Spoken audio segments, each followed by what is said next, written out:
Hey guys, Gabe here with Northwest Fly Fishing Outfitters. We've been getting quite a bit of questions about how we would break down a small stream, kind of like this. Here in Oregon, we're getting ready for our west side opener, which is going to be a lot of our small streams that we fish out here. So I got a little section of water right here, and I'm going to kind of just walk you through how I personally would break this down. So kind of first to start up here, we have a riffle. You know, it's a very classic piece of water. But you'll notice on the far side of this, it's going to be a little deeper, and that water is going to push into all these rocks, which is going to kick up some bugs and food that's clinging onto those rocks.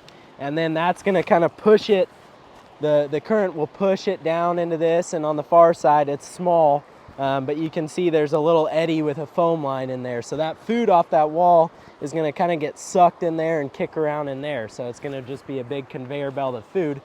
And then on the left side of this over here, we have another little riffle, but what I really like about this is that there's a nice drop off there. So those fish are gonna kind of sit right where that riffle goes from here and then drops, and they're gonna sit there and just come up and eat the food and go back down, and it'll give them some nice cover. As we keep going down, the inside is kind of bathwater, slow. You go look at the far side again, and the current slows down. That current's gonna push again food off of those rocks on the far side, and then we're gonna kind of go into the tail out to say there's a good seam on that far side, and you know there'll be fish kind of scattered throughout that whole tail out. But that is how I would break down a section of water similar to this. So now that I've kind of broken this water down right here for you, I'm going to kind of walk you through how I would fish it if I were to walk up to this and have never fished it. As you can see, we kind of have you know, a depression that goes out. I'm going to walk out. I'm not going to fish any of this super shallow inside stuff. You know, I'm going to stand maybe 5 or 6 feet out there and work this kind of edge right here where it goes from shallow to a little deeper. And I'm going to work it quick. This is not something that I'm going to stand in the same spot and fish for 5 minutes. I'm going to throw 1 or maybe 2 casts. If I don't have a fish that eats, I'm going to take steps down.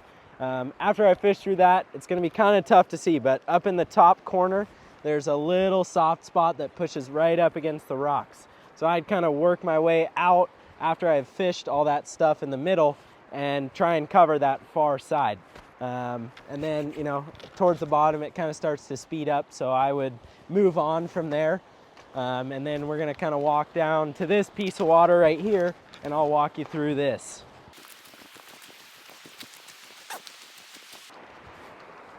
So like I was saying earlier, this is kind of a nice little riffly drop off here, a small piece of water. So this is not going to be something, again, that you're going to spend a ton of time on.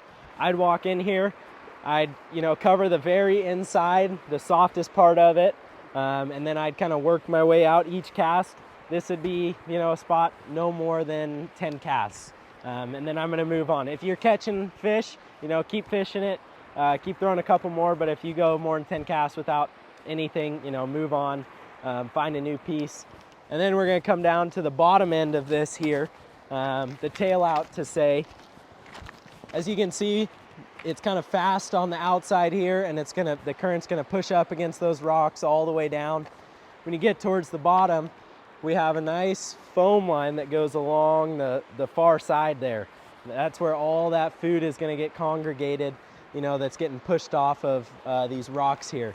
So you got that foam line. The inside is a little fast, so, you know, take a few steps out there and try and get your fly to drift, you know, at the natural speed right along that wall on that foam line. That's how I'd break this up. Hey guys, we jumped downriver a little bit, and what we're looking at here is what we'd call pocket water. It's got a lot of rocks that are either just underneath the water or sticking out, as you can kind of see with some of these bigger rocks sticking out. What this is going to do is it's going to make soft pockets and seams off either side of those rocks that are going to allow for fish to sit behind in those soft pockets, but still be able to go out into the main current and eat the food that's still out there. The rocks are also going to give them quite a bit of cover, so they're going to feel a little safer. They're not going to have to work as hard for their food because they're going to be sitting in the, you know, softer water behind those rocks. And then all these you know, riffles and current breaks, it's also going to kick up all sorts of food throughout all these rocks in here.